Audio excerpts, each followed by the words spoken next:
Henry Cavill's physique is falling apart, but no one wants to say it because now his name is blowing up again after recent photos of him are going viral online, where he's looking smaller than usual, and people think his body is officially hitting its limits. Now that's where the problem lies, because he's shrinking when he should be bulking for Highlander. Not to mention, this is right after his back-to-back leg injuries. And here's the crazy thing, when fans saw the workouts he's still doing, they couldn't help but worry that he's one rep away from a huge disaster. First, he ripped his hamstring to pieces while shooting The Witcher. Then he tore his calf so bad that the production for Highlander got pushed to 2026. Everyone thought these were the kind of injuries that end careers, but not for Henry, because the guy went right back to training with leg braces on, like he's trying to prove something to the world. And while some fans call that discipline, others think he's just stuck in a loop of get jacked, get hurt, and repeat. Now this is where the internet is split. Half the crowd loves his keep grinding mentality, while the other half says he's destroying himself. The thing is, his fans don't realize how extreme he is. Because remember, this is the same guy who dehydrated himself for 3 days just to look more shredded for one scene in The Witcher.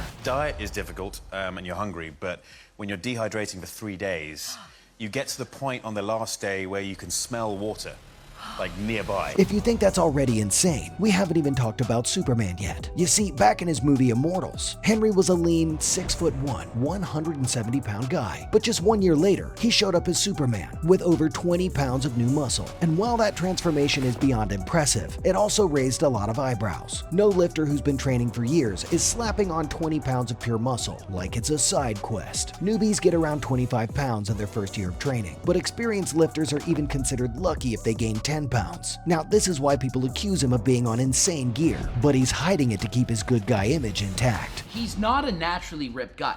If he was, he would have showed up for Superman in better shape than that. If it comes out that they found out that he was on some anabolic, it kind of ruins the image. They don't want negative publicity for this I'll call it billion-dollar franchise. But Henry swears that his secret is nothing more than Romanian deadlifts, hyperextensions, oblique static holds, side laterals, front raises, and his perfect nutrition. He even claims that these movements are what protect him from injury. But here's where people call BS. Steroids speed up injury recovery, and Henry bounces back from torn muscles like it's a minor inconvenience. So fans think he's cycling on and off and just choosing not to talk about it. The bigger problem is, his body doesn't look anything like his Witcher or Superman peak anymore. He's trying to return to that size, but his frame clearly isn't cooperating. And now that Highlander has him going up against Drew McIntyre and Dave Bautista, the pressure just spiked. Bautista is already shredding down hard, and McIntyre is younger, faster, and leaner. This left his fans scared that Henry might push himself to a breaking point just to keep up. But others say that his downsizing proves that he's done with enhancements entirely, and is finally letting his body breathe. So what do you think? Is Henry Cavill just recovering like a normal human? Or is he pushing his body way beyond what's healthy just to maintain a superhero image?